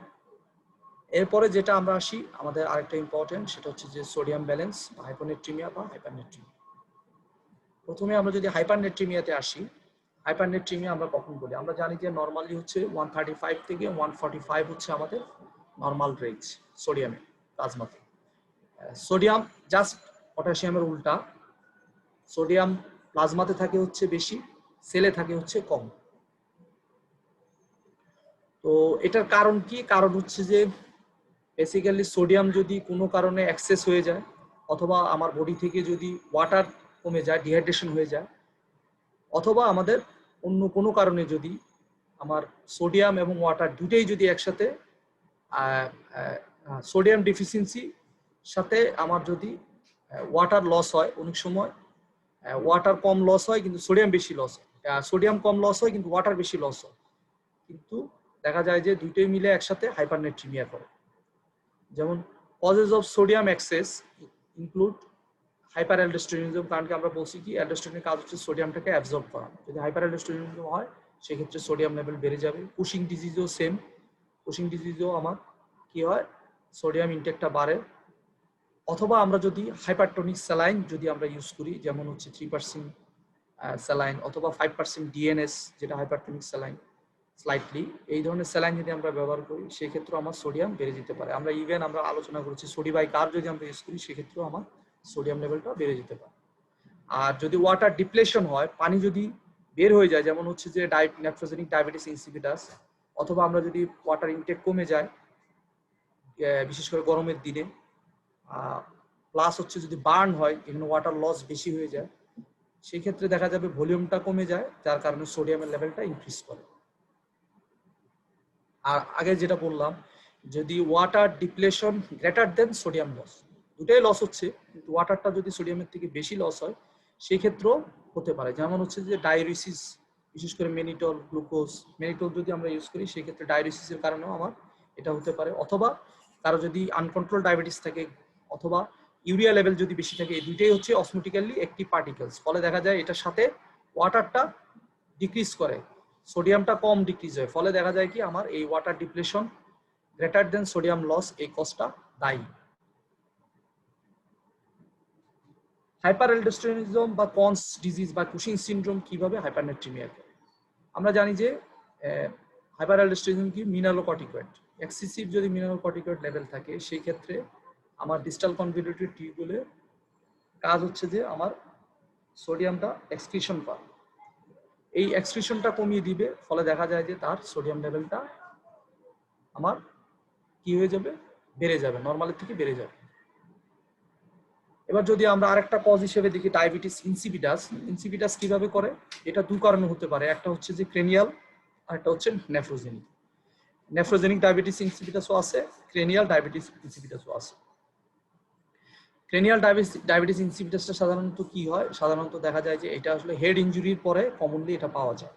এখানে দেখা যায় যে এই এডিএস এর সিক্রেশনটা কমে যায়, ফলে দেখা যায় যে পোস্টেরিয়র পিটুইটারি থেকে যেটা আমার অ্যান্টিডায়াবেটিক কমে যাওয়ার কারণে দেখা যায় যে আমার এই হাইপারনেট্রিমিয়াটা হয়। আর নেফ্রোজেনিকেও আবার সেম, দেখা যায় যে আমার যদি রেসপন্সটা কমে যায়, এডিএস এর রেসপন্সটা কমে গেলে দেখা যায় যে আমার ইনফেকশনও হতে পারে বা আদার্স কোনো কজও হতে পারে, বা হাইপোক্যালেমিয়াতেও হতে পারে। কিছু ড্রাগ আছে যেমন হচ্ছে যে এই যে লিথিয়াম বা ডিমোসাইক্লিন, এগুলো হচ্ছে যে পয়জনিং যদি হয় সেক্ষেত্রেও দেখা যায় যে আমার এই ডায়াবেটিস ইনসিপিটাস হতে পারে। তবে এটা কনফার্ম করতে হবে প্লাজমা অসমোলারিটি এবং ইউরিন অসমোলারিটি, এই দুটো দেখি এটা কি নেফ্রোজেনিক না ক্রেনিয়াল। এক্ষেত্রে কি দেখা যাবে, প্লাজমা অসমোলারিটি দেখা যাবে হাই, ইউরিন অসমোলারিটি দেখা যাবে হচ্ছে লো। আর আরেকটা টেস্ট আমরা করতে পারি, যেমন হচ্ছে ওয়াটার ডিপ্রাইভেশন টেস্ট। এটা দিয়ে আমরা কনফার্ম করতে পারি। নর্মালি কি হয়, ওয়াটার ডিপ্রাইভেশন টেস্ট করলে আমাদের ইউরিন অসমোলারিটিটা ইনক্রিজ করে, কিন্তু এই পেশেন্ট উইথ ডায়াবেটিস ইনসিপিটাস এই ক্ষেত্রে দেখা যায় কি অ্যাবনর্মালি ডাইলুটেড ইউরিন বা ইউরিন অসমোলারিটি ডিক্রিজ করে। তো ক্রেনিয়ালে যেটা দেখা যায়, ক্রেনিয়ালে আমরা কিভাবে টেস্ট করব, আমরা ড্যাজমোপ্রেসিন। আমরা সাধারণত ক্রেনিয়াল ডায়াবেটিস ইনসিপিটাস কিন্তু যে শুধুমাত্র হেড ইনজুরিতে হয় তাও না, আপনারা ইয়াতে দেখবেন বিশেষ করে হচ্ছে ব্রেন স্টিম ইনজুরি যখন হয় তখন কিন্তু প্রচুর ডায়ালিসিস হয়, 5 লিটার 6 লিটার পর্যন্ত চলে যায়, তখন কিন্তু আমরা এই ড্যাজমোপ্রেসিনটা আমরা ইউজ করি। এটা নেজাল স্প্রে, এই ড্যাজমোপ্রেসিনটা দিলে কিন্তু এই ডায়ালিসিসটা কমে যায়।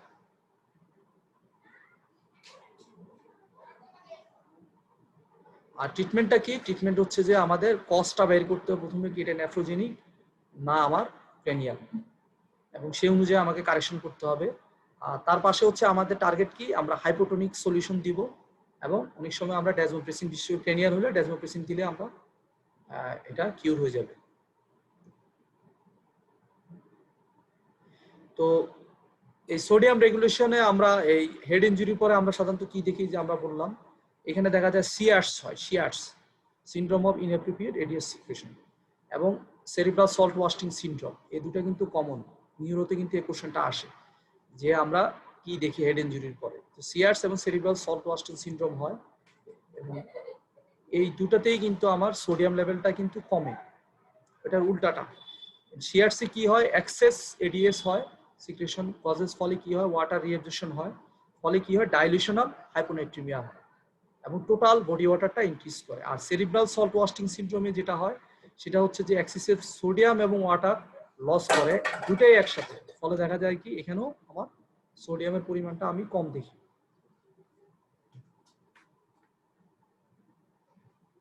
এই হাইপারনেট্রিমিয়ার আমার বডিতে ইফেক্ট কি, হাইপারনেট্রিমিয়ার বডিতে ইফেক্ট হচ্ছে যে সাধারণত পেশেন্টের কি থাকবে, ডিহাইড্রেশনের সাইন সিম্পটম কি থাকবে, কি যেমন হচ্ছে থার্স্ট থাকবে পেশেন্টের, নরসিয়া থাকবে, ট্যাকিকার্ডিয়া থাকবে যেহেতু হাইপোভোলেমিয়া হয়, হাইপোটেনশন থাকবে, কনফিউশন, লেথার্জি থাকবে।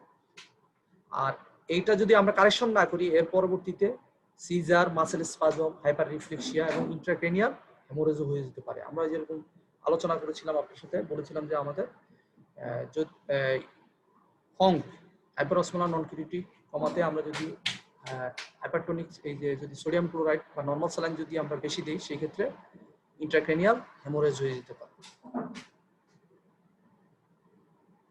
এবং এছাড়া পেশেন্ট হাইপারথার্মিক হয়ে যেতে পারে এবং প্রিরেনাল ফেলুরের হতে পারে, কারণ কি হচ্ছে যে কার্ডিয়াক আউটপুট কমে যাওয়ার কারণে। তো হাইপারনেট্রিমিয়াটা আমরা কিভাবে ট্রিটমেন্ট করব, তো ট্রিটমেন্টটা হচ্ছে ডিপেন্ড করে হচ্ছে কজের উপর। যদি আমার ওয়াটার এক্সেস থাকে সেই ক্ষেত্রে সাসপেক্ট করলে আমরা ডায়ুরেটিক্স দিব, যদি ওয়াটার ডিপ্লেশন থাকে সেই ক্ষেত্রে আমরা মিনিমাম সোডিয়াম কন্টেনিং ফ্লুইড যেটা সেই ফ্লুইডটা আমরা চয়েস করব। আর সোডিয়াম ডিপ্লেশন যদি কজ থাকে সেই ক্ষেত্রে আমরা 0.9% স্যালাইন দিব। আর যদি পেশেন্টের ডায়াবেটিস ইনসিপিটাস থাকে সেই ক্ষেত্রে আমরা ড্যাজমোপ্রেসিনটা চয়েস করতে পারি। এবং আমাদের একটা কোশ্চেন আছে, এটা সাধারণত ওসপিটি দিয়ে দেয় এই ধরনের কোশ্চেন, এটা মর্গান থেকে তোলা, যে একটা 70 কেজি পেশেন্ট পেলাম আমি যার সোডিয়াম লেভেল হচ্ছে 160 মিলি ইকুইভ্যালেন্ট, তাহলে তার আমার ওয়াটার ডেফিসিটটা আমরা বের করবো কিভাবে, তাহলে এটা হাইপারনেট্রিমিয়া। তো এই ক্ষেত্রে আমরা যেটা করব, আমরা ধরে নিতে হবে যে তার ওয়াটার লস, ডিহাইড্রেশন আছে পেশেন্টের, এই ওয়াটার লস কতটুকু আছে সেটা আমরা বের করতে পারলে আমরা ফ্লুইড দিয়ে এটা কারেকশন করতে পারবো। নর্মালি আমরা সোডিয়াম ধরা হয় সাধারণত 140 মিলি ইকুইভ্যালেন্ট পার লিটার, আর টোটাল বডি ওয়াটার কন্টেন্ট ধরা হয় সাধারণত 60% অফ বডি ওয়েট। তাহলে আমরা নর্মাল টোটাল বডি ওয়াটারটা যদি আমরা 140 দিয়ে ইনটু দেই is equal to present total body water into আমি প্রেজেন্ট যেটা পেলাম প্লাজমাতে, ঠিক আছে, হ্যাঁ সেটা তার সাথে আমি এখন সমান আসবে। তো আমি ইজ ইকুয়াল টু যদি দিই present total body water into 160, আমার এখানে যেটা আছে প্রেজেন্ট টোটাল বডি ওয়াটার আমি পেলাম কত 36.7 লিটার, আর ওয়াটার ডেফিসিট কত আসবে 60%টা আমার গুণ দিতে হবে 70 কেজি দিয়ে, সেই ক্ষেত্রে আমি যা পাবো তার থেকে 36.7 আমি যদি মাইনাস করি তাহলে এই 5.3 লিটার হচ্ছে আমার ডেফিসিট। তো এই 5.3 লিটার আমি ডেফিসিট একবারে কারেকশন করব না, আমরা কারেকশন করব কিভাবে 48 আওয়ার্স, এটাও আমার লিখে দিতে হবে আনসারে। তাহলে এটা কিভাবে আমরা দিব, আমরা সাধারণত আমরা দিতে পারি হচ্ছে যে ফ্রি ওয়াটার মানে জাস্ট নর্মাল ডিস্টিল ওয়াটার আমরা দিতে পারি। এন্ট্রাল পেশেন্ট যদি কনসাস থাকে পেশেন্টকে বলতে পারি আপনি মুখে পানি খাবেন, অথবা আমরা যদি এনজি করা থাকে আনকনসাস পেশেন্ট আমরা এনজি দিয়ে দিব, অথবা আমরা 5% দিয়ে দিতে পারি যেটা আমার হাইপোটোনিক স্যালাইন। তাহলে আমাদের পার আওয়ারে কত লাগবে 110 ml পার আওয়ার।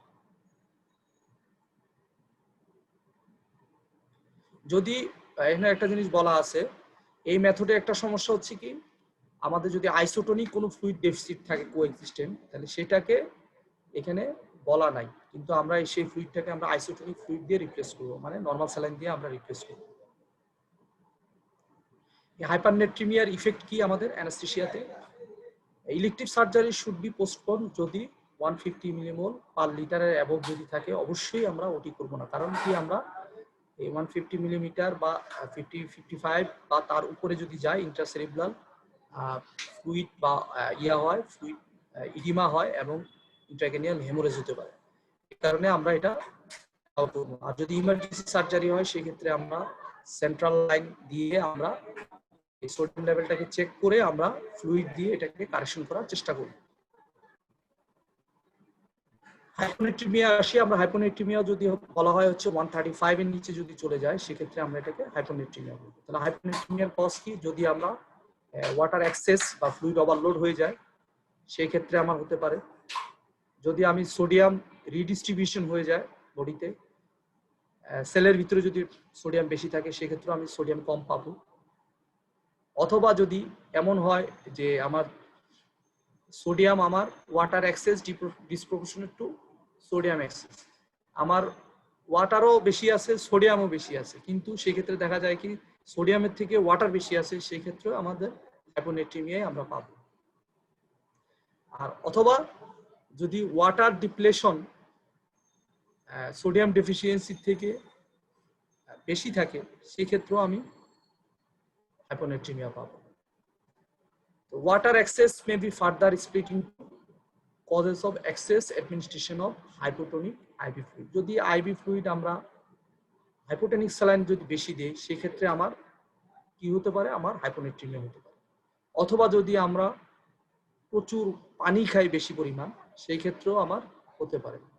প্লাস আরেকটা সিনড্রোম আছে যেটাকে বলা হয় টার্ফ সিনড্রোম, টিউআরপি সিনড্রোম, এই সিনড্রোমেও আমার এই হাইপোনেট্রিমিয়া হতে পারে। অথবা reduce water excretion in case of shears, আমরা যে একটু আগে আলোচনা করেছি হাইপোনেট্রিমিয়া, অথবা অক্সিটোসিন বা others normal physiological response to surgery, এইসব কারণেও কিন্তু আমার ডায়ুরেসিস হয়ে আমার হাইপোনেট্রিমিয়া হতে পারে। আর আমরা যদি আনব্যালেন্স থাকে সোডিয়াম এবং ওয়াটার এক্সেস, যেটা আমরা বলছি দেখা গেল তার পানি বেশি সোডিয়াম কম, দুটাই বেশি কিন্তু ওয়াটারটা বেশি থাকে, সেই ক্ষেত্রেও হতে পারে, যেমন nephrotic syndrome, heart failure, hepatic failure, এগুলিতেও দেখা যায় কি ইডিমা থাকে, ফ্লুইড ওভারলোড থাকে, কিন্তু তুলনামূলক সোডিয়ামটা কম থাকে, সেই কারণে দেখা যায় এদের ক্ষেত্রেও আমার হাইপোনেট্রিমিয়া পাওয়া যায়। আর ডায়ুরেসিসের কারণেও হতে পারে, রেনাল টিউবুলার অ্যাসিডোসিস বা হাইপোঅ্যাড্রিনালিজমও হতে পারে।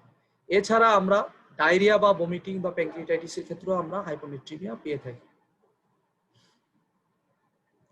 আর পেশেন্টের যদি হাইপারগ্লাইসেমিয়া থাকে সেই ক্ষেত্রে আমরা দেখি কি, আমরা আগেই বলেছি যে গ্লুকোজ হচ্ছে একটা অসমোটিক্যালি অ্যাক্টিভ পার্টিকেল, ও তার সাথে পানি নিয়ে বের হয়ে যাবে, কিন্তু তার সাথে যদি সোডিয়ামও লস করে সেই ক্ষেত্রে দেখা যায় যে এদের সোডিয়ামও লস হয় বা রিডিস্ট্রিবিউশন হয় ইন্ট্রাসেলুলারলি, যে কারণে দেখা যায় যে এদের ক্ষেত্রেও আমরা হাইপোনেট্রিমিয়া পাই। তো হাইপোনেট্রিমিয়ার ইফেক্ট কি, যদি আমরা 125 থেকে 130 এর মধ্যে থাকে সেই ক্ষেত্রে পেশেন্টের গ্যাস্ট্রোইন্টেস্টিনাল আপসেট থাকে, তার মানে ভমিটিং, ডায়রিয়া, নশিয়া এগুলি থাকতে পারে। আর বিলো যদি 125 চলে যায় সেই ক্ষেত্রে আমরা নিউরোলজিক্যাল সিমটম পাই, যেমন হেডেক, সিজার, সাইকোসিস, কমা এগুলি। আর 110 এর নিচে যদি চলে যায় তাহলে এটা খুবই রিস্কি, কারণ নিউরোলজিক্যাল সিমটম থেকে শুরু করে রেসপিরেটরি ডিপ্রেশন পর্যন্ত হয়ে যেতে পারে। তো সাধারণত বলা হয় হচ্ছে যে কখন কারেকশন করব, আমরা কিভাবে কারেকশন করব। সাধারণত 120 থেকে 130 পর্যন্ত কারেকশন করা হয় হচ্ছে ওরাল ইনটেক, বিশেষ করে হচ্ছে যে আমাদের ডায়েটারি ইনটেকের মাধ্যমে। আর 120 থেকে 110 পর্যন্ত কারেকশন করা হচ্ছে নর্মাল স্যালাইন দিয়ে। আর 110 এর নিচে চলে গেলে হচ্ছে আমরা সাধারণত দ্রুত কারেকশন করতে হয়, সিভিয়ার হাইপোনেট্রিমিয়া, ইন্ট্রাক্রেনিয়াল হেমোরেজ বা কনভালশন করতে পারে, সেই কারণে আমরা 3% সোডিয়াম ক্লোরাইড দিয়ে কারেকশন করি। তো কিভাবে আমরা কারেকশন করব? কারেকশন হচ্ছে যে মেইনলি হচ্ছে যে আমরা যদি ওভার ফ্লুইড পেয়ে থাকে সেক্ষেত্রে ফ্লুইড রেস্ট্রিকশন করব, এবং প্রয়োজনে আমরা ডায়ুরেটিক্স দিয়ে এক্সট্রা ফ্লুইডটা বের করে দিব। আর সিয়ার্স হলে সিয়ার্স এর ক্ষেত্রে ডেমোসাইক্লিডিন ইউজ করা হয়, ডেমোসাইক্লিডিন দিয়ে এক্সট্রা যে ফ্লুইড এবং সোডিয়াম লস হয় সেটাকে প্রিভেন্ট করা যায়। আর হাইপারটনিক স্যালাইন দিতে পারি, আমরা আলোচনা করছি কিভাবে দিব আমরা। আর রেপিড কারেকশনটা অবশ্যই আমরা প্রিভেন্ট করব, কারণ হচ্ছে যে সেরিব্রাল পন্টাইন মাইলোনাইসিস বা পন্টাইল হেমোরেজ হয়, আমরা আগে আলোচনা করছি, যদি রেপিড কারেকশন করি আমরা, তো রেপিড কারেকশন করা যাবে না। এখন আমরা একটা সিনারিওতে আসি, এটাও মর্গান থেকে নেওয়া। তো এরকমই একটা সিনারিও দিয়ে দেয়, সংখ্যাগুলি চেঞ্জ করে জাস্ট। 80 কেজি পেশেন্ট লেথার্জিক বা উইকনেস নিয়ে আসলো, তার প্লাজমা লেভেল আমরা পেলাম 118। তো তার এই প্লাজমা সোডিয়ামটা 130 মিলি ইকুইভ্যালেন্ট পর্যন্ত যদি আমরা বাড়াতে হয়, সেক্ষেত্রে আমরা কি পরিমাণ সোডিয়াম ক্লোরাইড প্রয়োজন। তো এটা 120 নিচে চলে গেছে, তার মানে আমরা এটা আইভিতে দিতে হবে, কারেকশন করতে হবে। ইলেকট্রোলাইট ইমব্যালেন্সগুলি আপনারা আইসিইউতে গেলে কমনলি পাবেন, এবং আমাদের জন্য জানাটা খুবই জরুরি ইলেকট্রোলাইট ইমব্যালেন্স কিভাবে আমরা কারেকশন করব। তো এই পেশেন্টের ক্ষেত্রে আমরা সোডিয়াম ডেফিসিটটা আগে বের করব। আমরা তার স্ট্যান্ডার্ড ধরা হয়েছে 130, 130 থেকে আমরা 118 বাদ দিলে আমাদের সোডিয়াম ডেফিসিটটা আমরা পাই হচ্ছে 12। সাধারণত টোটাল বডি ওয়াটারটা আমরা যদি ফিমেল পেশেন্ট হয়, এখানে ফিমেল বলা হয়েছে, মেলের ক্ষেত্রে 60%, ফিমেলের ক্ষেত্রে 50%, এটা কিন্তু মনে রাখতে হবে আমাদের। এই সোডিয়াম ডেফিসিট আলে তাহলে আমরা কত পাবো? সোডিয়াম ডেফিসিট পাবো হচ্ছে আমরা এই তার বডি ওয়েটের সাথে আমি এই 50% ইনটু করব হচ্ছে তার এই 130 থেকে 180 ইনটু করলে আমার এই 480 মিলি ইকুইভ্যালেন্ট আমরা পাচ্ছি হচ্ছে, এটা হলো টোটাল তার ডেফিসিট। আমরা জানি যে আইসোটোনিক নরমাল স্যালাইনে আমাদের কতটুকু থাকে? 154 মিলি ইকুইভ্যালেন্ট সোডিয়াম থাকে। তাহলে এই 154 মিলি ইকুইভ্যালেন্ট দিয়ে আমরা এই 480 কে আমরা যদি ডিভাইড করি তাহলে 3.12 লিটার নরমাল স্যালাইন আসে। এই 3.12 নরমাল স্যালাইন আমরা কারেকশন করব 24 আওয়ার্সে। আরেকটা সূত্র আছে যে কারেকশনের জন্য, যে 0.5 milliequivalent per litre per hour হিসেবে আমরা ইনফিউশনে কারেকশন করতে পারি। সেম আগেরটার মতোই এই ক্যালকুলেশন দিয়ে কিন্তু কারো যদি কোএক্সিস্টিং আইসোটোনিক ফ্লুইড ডেফিসিট থাকে সেটা কারেকশন করা যাবে না, সেজন্য আমাদের আলাদাভাবে আইসোটোনিক ফ্লুইড আমাদের অ্যাড করতে হবে। আর মোর রেপিড কারেকশন অ্যাচিভ করা যায় কিভাবে? যদি আমরা লুপ ডায়ুরেটিক্স দিয়ে ওয়াটার ডায়ুরেসিস করে ফেলি। অবশ্যই এটার কারণ এটা আছে যে আমাদের আগে দেখতে হবে যে আমার আছে কিনা, ওয়াটার বেশি আছে কিনা। সেই ক্ষেত্রে আমরা নর্মাল স্যালাইনও দিলাম, সাথে ডায়ুরেসিস মানে লেসিস দিলাম। সেই ক্ষেত্রে দেখা যাবে যে দুটো মিলে একসাথে আমাদের রেজাল্টটা রেপিডলি পাবো। আর আরো দ্রুত যদি 110 এর নিচে যদি চলে যায় সেই ক্ষেত্রে আমরা 3% সোডিয়াম ক্লোরাইড দিয়ে আমরা কারেকশন করি। তবে 3% সোডিয়াম ক্লোরাইডের ক্ষেত্রে সাবধান যেটা, সেটা হচ্ছে যে এর অনেকগুলি জিনিস প্রিসিপিটেট করে, যেমন পালমোনারি ইডিমা হয়, হাইপোক্যালেমিয়া হয়, হাইপারক্লেরোমিক। যেহেতু সোডিয়ামের সাথে ক্লোরিন আছে, আমরা শুধু সোডিয়ামটা বাড়াচ্ছি না, তার সাথে আমরা ক্লোরিনটাও বাড়াচ্ছি। সেক্ষেত্রে দেখা যায় যে কমনলি এটা কারেকশন করতে গিয়ে হাইপারক্লোরিমিক মেটাবলিক অ্যাসিডোসিস ডেভেলপ করে। তো এটাও আমাদের মাথায় রাখতে হবে, এবং অনেক সময় ট্রানজিয়েন্ট হাইপোটেনশনও হতে পারে। এবং অনেক জায়গায় দেখা গেছে অনেক পেশেন্টের ক্ষেত্রে প্রথমদিন টাইমটাকে এটা প্রলং করে অ্যাক্টিভেটেড পার্শিয়াল থ্রোম্বোপ্লাস্টিন, এপিটি যেটা বলি আমরা, এই টাইমটাও দেখা গেছে যে ইনক্রিজ করে। সেক্ষেত্রে দেখা যায় যে ব্লিডিংটা টেন্ডেন্সিটা ইনক্রিজ করে। তো হাইপোনেট্রিমিয়ার আমাদের অ্যানেস্থেটিক ইমপ্লিকেশনটা কি? অ্যানেস্থেটিক ইমপ্লিকেশন হচ্ছে যে সিভিয়ার হাইপোনেট্রিমিয়া যদি লেস দেন 125 থাকে, এটা আমরা কোনো ইলেকট্রিক প্রসিডিউরে আমরা আগাতে পারবো। আর ইমার্জেন্সি প্রসিডিউরে অবশ্যই আমরা ইসিজি মনিটরিং করে আমরা র্যাপিডলি 3% সোডিয়াম ক্লোরাইড দিয়ে আমরা কারেকশন করব। আর এই অবস্থা অবশ্যই আমরা ইনভেসিভ আর্টেরিয়াল এবং সেন্ট্রাল ভেনাস প্রেশার মনিটরিং করে আমরা কারেকশন করব। এবার আসি এই হাইপোনেট্রিমিয়ার সাথে একটা সিনড্রোম আমাদের জড়িত, সেটা হচ্ছে টার্ফ সিনড্রোম। এটা একটা কমন কোশ্চেন রিটেনের জন্য। তো 5% টার্ফ বা টিওআরপি অপারেশনের ক্ষেত্রে দেখা যায় যে এই সিনড্রোমটা ডেভেলপ করে। এটার কারণ হচ্ছে কি, আমরা যখন টিওআরপি করি তখন ভেইনগুলি ওপেন হয়ে যায়, ভাস্কুলার ভেইনগুলি, ভেনাস সাইনাসগুলি ওপেন হয়ে যায়, যার ফলে আমরা স্যালাইন হিসেবে সাধারণত দেখবেন যে কমনলি একটা স্যালাইন ইউজ করা হয়, এটা হচ্ছে গ্লাইসিন, এটা হচ্ছে হাইপোটোনিক স্যালাইন।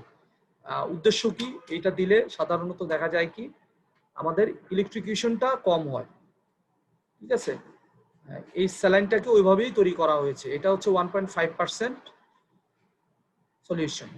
তো এই ভলিউমটা ফ্লুইডটা কি হয়, এটা আমরা যদি প্রসিডিউরের ডিউরেশন যদি অনেক প্রলং হয়, অথবা ভেনাস সাইনাস যদি বেশি ওপেন থাকে, বা আমরা যদি ফ্লুইডটা বেশি দেই, বা আমরা যদি ফ্লুইডের যে প্রেশার, যে প্রেশার এটাকে ইনফিউজ করা হয় ইয়াতে ব্লাডারে, সেটার প্রেশারটা যদি বেশি থাকে, বিশেষ করে যদি হাইটটা যদি বেশি থাকে, সেক্ষেত্রে প্রেশারটা বেড়ে যাবে। অথবা যদি প্রোস্টেটের ভাস্কুলারিটি বেশি থাকে, সেই ক্ষেত্রে দেখা যায় যে এদের এই সিমটমটা ডেভেলপ করে।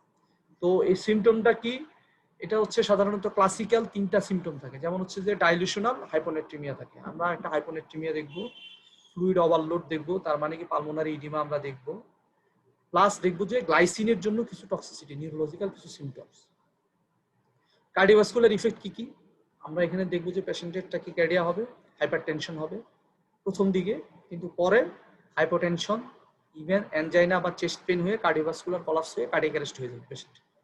আর নিউরোলজিক্যাল সিমটম কি, পেশেন্ট কনফিউজ থাকে, অনেক সময় কনভালশন বা কমাতেও চলে যায়।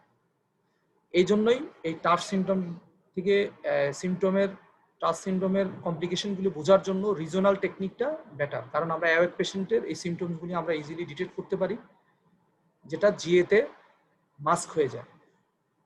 তো আমরা টাফ সিমটমটা কিভাবে ট্রিটমেন্ট করব, ইনিশিয়ালি আমরা পেশেন্ট যদি ব্রিদিং এ যদি সমস্যা থাকে, সেক্ষেত্রে আমরা এয়ারওয়ে ব্রিদিং সার্কুলেশন অ্যাপ্রোচে আমরা যাব। যদি পেশেন্টের স্যাচুরেশন যদি ডিক্রিজ করে, প্রথমে আমরা অক্সিজেন দিয়ে আমাদের মেজারগুলি নিব, যদি তাতেও না হয় আমরা ইনটিউবেশন করে কন্ট্রোল ভেন্টিলেশন চলে যাব। আর ফ্লুইড ওভারলোড বা হাইপোনেট্রিমিয়ার জন্য আমরা কি করব, সাথে সাথে আমাদের সকল ধরনের আইভি ফ্লুইড আমরা বন্ধ করে দিব, প্লাস হচ্ছে আমরা ফোর্স ডায়ালিসিস করব ফুসিমাইড দিয়ে। আর এরিথমিয়ার জন্য আমরা পাশাপাশি অ্যান্টি এরিথমিক বা ভ্যাসোপ্রেসর আমরা ইউজ করতে পারি। আর যাদের ক্ষেত্রে আমরা এই এনকেফালোপ্যাথি ডেভেলপ করে, তাদের ক্ষেত্রে আমরা অবশ্যই ফ্লুইড রেস্ট্রিকশনের পাশাপাশি আমরা হাইপারটোনিক স্যালাইনটা দেওয়া লাগতে পারে। আর অবশ্যই এই ধরনের পেশেন্টকে ইনভেসিভ মনিটরিং করতে হবে। আর যদি কনভালশন বা সেরিব্রাল ইডিমা হয়, সেই ক্ষেত্রে বা রেজড আইসিপি থাকে, সেই জন্য আমরা অ্যান্টিকনভালসেন্ট ড্রাগ যেমন প্রোপোফল, মিডাজোলাম আমরা ইউজ করতে পারি।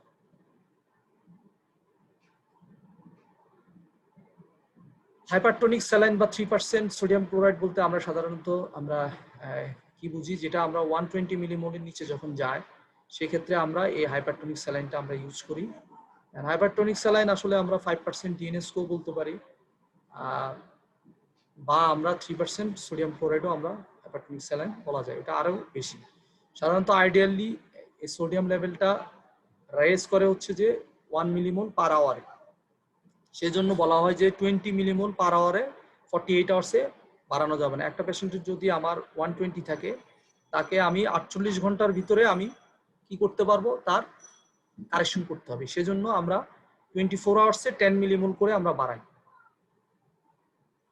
এবং যখনই আমরা দেখব যে 125 ml এ চলে আসবে, তার সিমটম কমে যাবে, সেক্ষেত্রে আমরা হাইপারটোনিক স্যালাইনটা অ্যাভয়েড করব, পরে আমরা নর্মাল স্যালাইনে চলে যাব বা আদার্স মেজারগুলি নিব।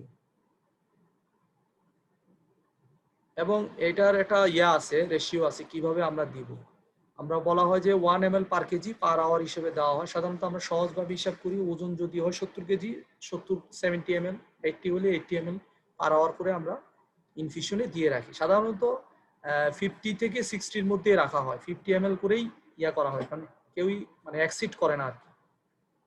এবং বলা হয় যে কারেকশনটা কিরকম হবে, আওয়ারে অবশ্যই 12 ml পার আওয়ারের বেশি কারেকশন করা যাবে না। সাধারণত এত কারেকশন করা হয় না, 5 থেকে 6 ml হলেই আমরা খুশি থাকি। কিন্তু যদি ইমার্জেন্সি অপারেশন হয় সেক্ষেত্রে হয়তো বা আমাদের আরেকটু রেপিড কারেকশন করা লাগতে পারে। সো থ্যাংক ইউ, আমাদের ক্লাসটা শেষ হয়ে গেছে।